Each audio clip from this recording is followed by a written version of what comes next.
प्रणाम करना चाहिए। कथा सुनत जो बिना प्रणामा, कंटक वृक्ष होई जेहि धामा। कहते राम राम तो सब कहे, दशरथ कहे न कोई, जो कोई दशरथ कहे तो पुत्र राम सम होए।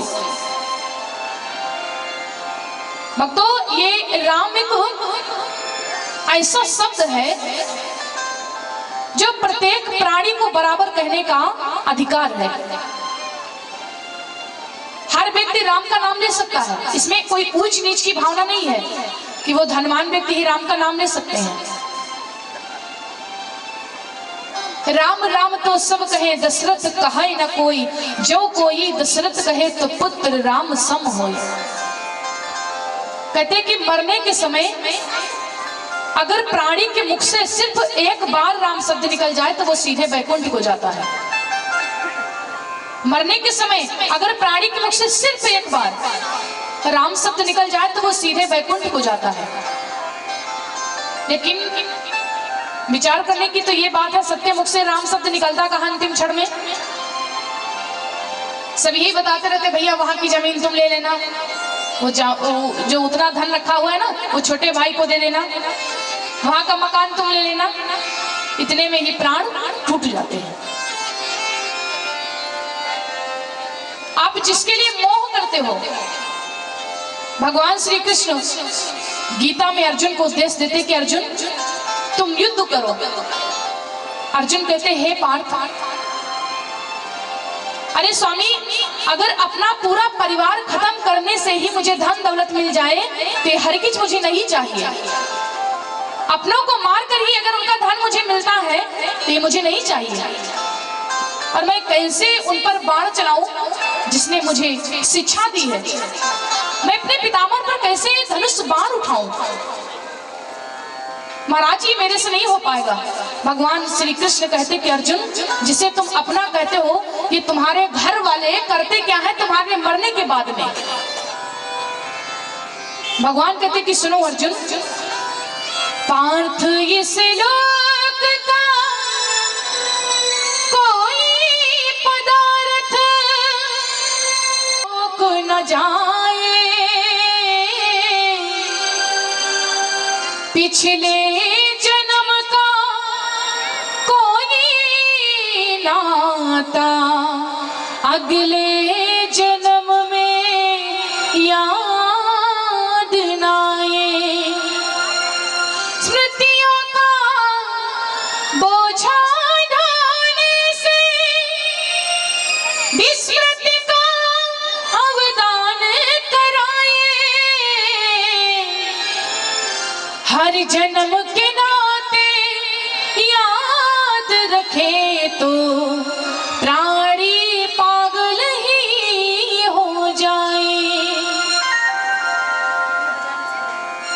भगवान कहते हैं कि सुनो अर्जुन, केवल इस दुनिया में, कान पर थोड़ा स्लो कर दीजिए।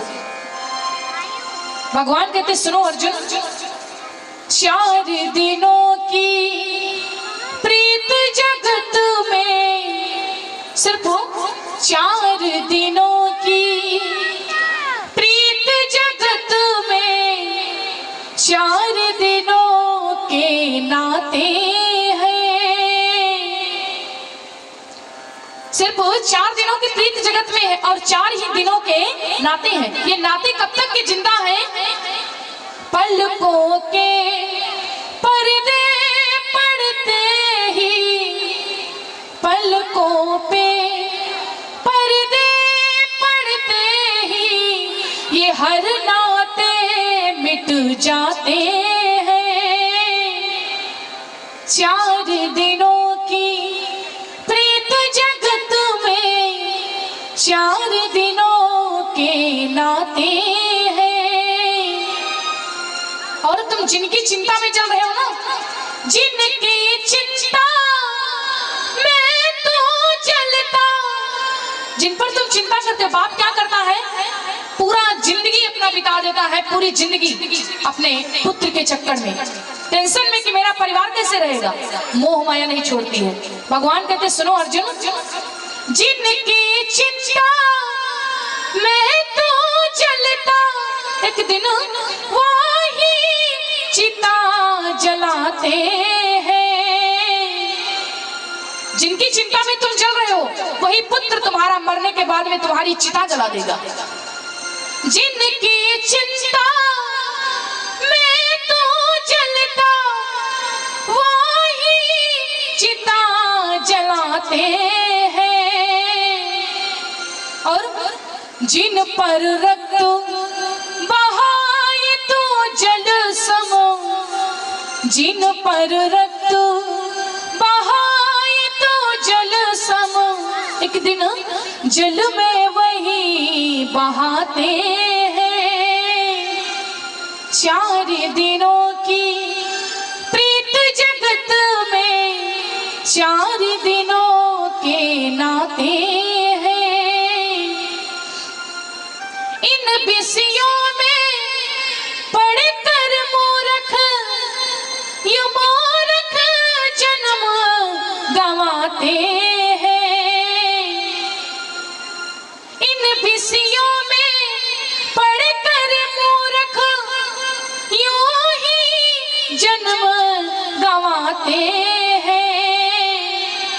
और तुम्हारे घर वाले जो है ना, तुम्हारे मरने के बाद में करेंगे क्या? पिंडदान करो। पिंडदान किस लिए करते मरने के बाद में? पिंडदान करो, प्रेतात्मा से अपना पिंड छुड़ाते हैं। पिंडदान किस लिए करते हैं? इसीलिए कि आज के बाद में मेरे घर का ही सेवक कभी मेरे घर को लौट करके ना आए, भूत प्रेत बन करके ना आए। पिंडदान करो, प्रेतात्मा से सब अपना पिंड छुड़ाते हैं। 4 दिनों की प्रीत जगत में 4 दिनों के नाते हैं। पलकों पे पर्दे पड़ते ही ये हर नाते मिट जाते हैं। जैसे आपके पलकों पर पर्दे पड़े, भैया इको कम कर दीजिए, चाहे कितना भी सगा रिश्ता क्यों ना हो। हरे रामा हरे रामा राम राम हरे हरे, हरे कृष्णा कृष्णा कृष्णा हरे हरे, हरे कृष्णा कृष्णा कृष्णा हरे हरे। प्रेतात्मा से सब अपना पिंड छुड़ाते हैं। अरे अर्जुन, तुम किस पर भरोसा करते हो? किसके लिए तुम चिंता करते हो? जब तुम मर जाओगे ना, जिनके लिए तुम चिंता करते हो वही तुम्हारे मरने के बाद में तुम्हारे घर वाली तुम्हारी चिता जला देंगे। व्यर्थ चिंता करते हो।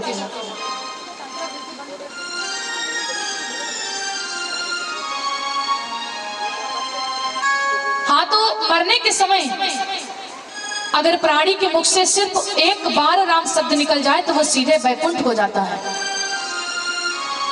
लेकिन सबके मुख से राम शब्द निकलता कहाँ है? और मरने के बाद में आपके घर वाले क्या करेंगे? जब पिताजी का पुत्र होगा, वो मरने के बाद में पिताजी के कहेगा कि ये पिताजी की चारपाई है, इसको फेंक दो। पिताजी इस पे लेटते थे, अब इसका काम नहीं रहा, इसको फेंक दो। पिताजी के जितने भी वस्त्र हैं उनको फेंक दो। और अगर पिताजी के गले में पड़ी है सोने की चैन, तो लोग कहते हैं ये रख लिए, पप्पा की निशानी है। कितने चालाक लोग हैं। पिताजी के वस्त्र फेंक दो, पिताजी की चारपाई फेंक दो, सब कुछ फेंक दो। और अगर पिताजी के गले में पड़ी सोने की चैन तो रख लो, ये पप्पा की निशानी है। इतने चालाक लोग होते हैं। और फिर भी उनको मोह माया नहीं छोड़ती है। नहीं राम राम लीनो तूने भरी जवानी में, तो डूब के मर जा रहे चुल्लू भर पानी में। संत जन बड़ा सुंदर भजन गाते हैं। राम राम तो सब कहे, दशरथ कहा ही न कोई। जो कोई दशरथ कहे तो पुत्र राम सम होए। भक्तों, मरने के समय अगर प्राणी के मुख से सिर्फ एक बार राम शब्द निकल जाए तो वो सीधे वैकुंठ हो जाता है। लेकिन जब चक्रवर्ती महाराज राजा दशरथ जी की मृत्यु होने लगी तो मरने के समय में चक्रवर्ती जी के दशरथ जी के मुख से एक बार राम शब्द नहीं, 6 बार राम शब्द दशरथ जी ने कहा। गिनिएगा, राम राम कही, राम कही, राम राम श्री राम, तन पर हरि रघुबर बिरहि राम गए सुरधाम। मरने के समय में राजा दशरथ जी 6 बार राम राम राम राम राम राम कहकर के अपने प्राणों को त्याग देते हैं। धन्य है ऐसा पिता।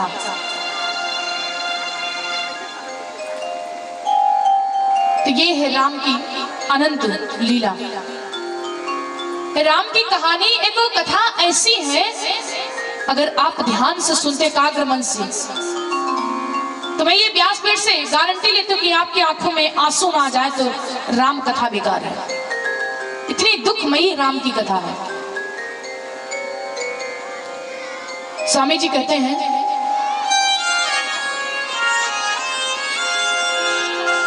कांच बाड़ी हम रे वो मरिया हो, कांच बाड़ी हम रे उमरिया हो, चुनरिया में दाग लग गई भाई। कांच बाड़ी हम रे उमरिया हो, चुनरिया में दाग लग गई भाई। उमरिया हो, चुनरिया में दाग लग गई। उमरिया हो, चुनरिया में दाग लग गई। कैसे जाए पिया की नगरिया हो, कैसे जाए पिया की नगमा हो, कैसे जाए पिया की नगरिया हो, चुनरिया में दाग लग गई भाई। कांच बाड़ी हमें उमरिया हो, चुनरिया में दाग लग गई है।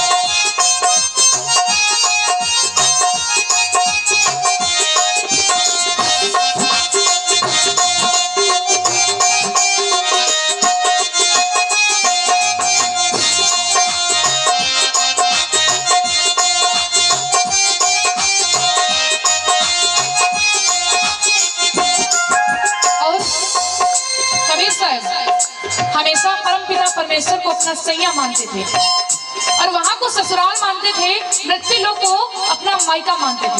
कबीर साहब कहते हैं, क्योंकि भगवान ने हम और आपको ये शरीर दिया है एक चूनर के रूप में। अगर चूनर में दाग लग गया, अगर भगवान तुमसे पूछेंगे इस शरीर में किसी प्रकार का दाग लग गया, धब्बा लग गया, भगवान पूछेंगे तो क्या जवाब देंगे? कबीर साहब कहते हैं, नहीं हर के दाग कैसन छुड़ाई,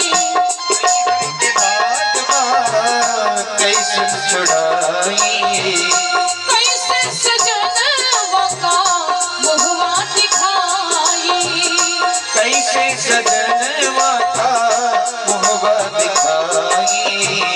नहीं हर के दाग कैसे छुड़ाई, नहीं हर के दाग कैसन छुड़ाई, कैसे सजनवा का मुहवा दिखाई, कैसन सजनवा का मुहवा दिखाई। डोली आई हमारी दुवरिया हो, डोली आई हमारी दुवरिया हो, चुनरिया में दाग लग गई हाय। कांच बाड़ी हमें उमरिया हो, चुनरिया में दाग लग गई है। हमारी उमरिया हो चुनरिया में दाग लग गई।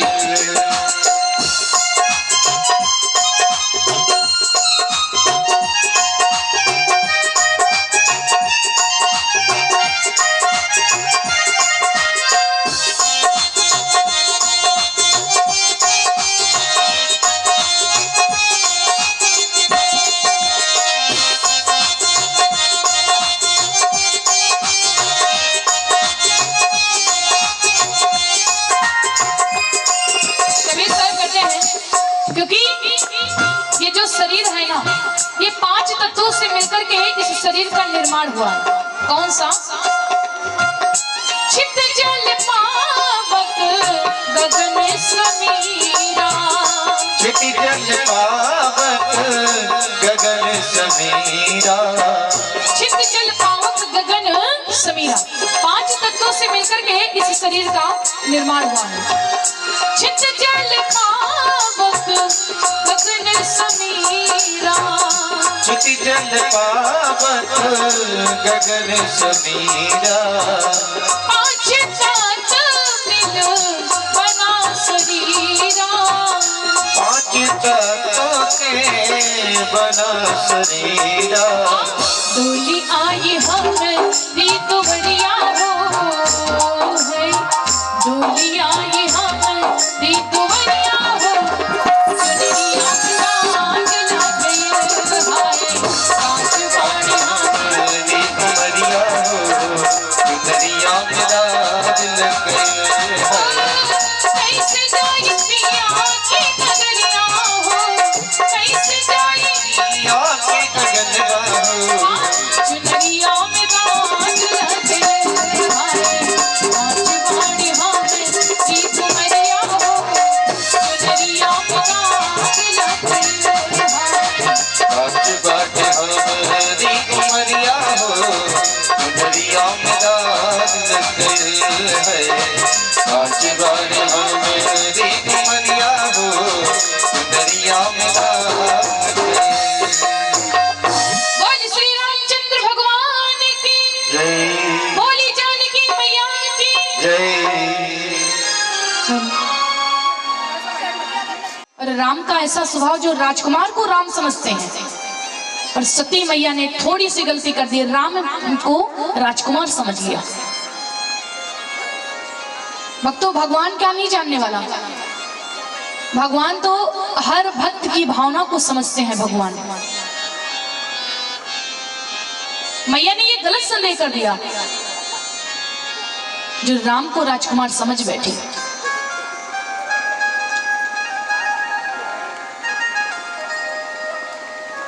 राम कथा सुंदर करतारी,